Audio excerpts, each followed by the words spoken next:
Cities are filled with buildings that once meant business. Now, they mostly mean vacancy. These towers are built for a different era, home of the 9 to 5, one where people wore suits and thought calls were science fiction. In 2025, most of those people are working from home. The buildings stayed, the people left. Across the country, more than 1 billion square feet of office space is collecting dust.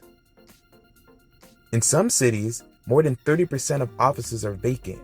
Empty floors, empty lobbies, full potential. This is Architecture Admirer, the channel where architecture meets storytelling, and where every structure has a story worth telling. Today, we're exploring the brilliant second life of office buildings, when offices become homes. The goal has shifted from getting downtown to making downtown livable. That means housing. That means turning office towers into homes. Developers are not waiting. In 2025, more than 70,000 housing units will be built from former offices, triple the number from 2 years ago. New York City is leading the way. At 25 Water Street, the largest office-to-housing conversion in the country is underway. Inside a former 41-story office building. This is not nostalgia, this is strategy. It is easier to reuse a good structure than to pour concrete from scratch.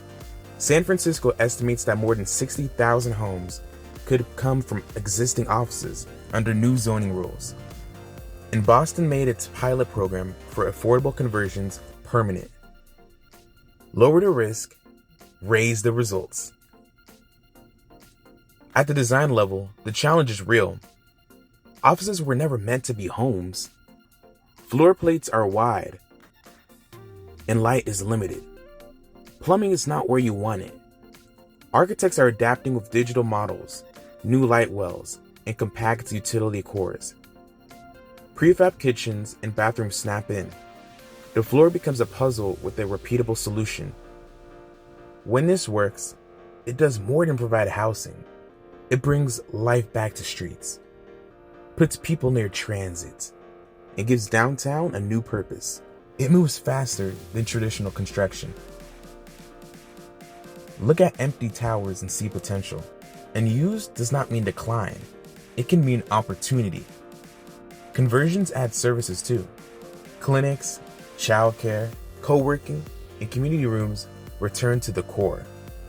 So here is what this movement is. Not more boxes, better use of what we already have. The second life of these buildings is not a fallback.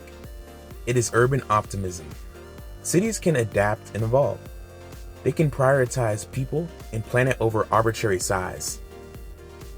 The story is still expanding. In Houston, one developer asked a simple question.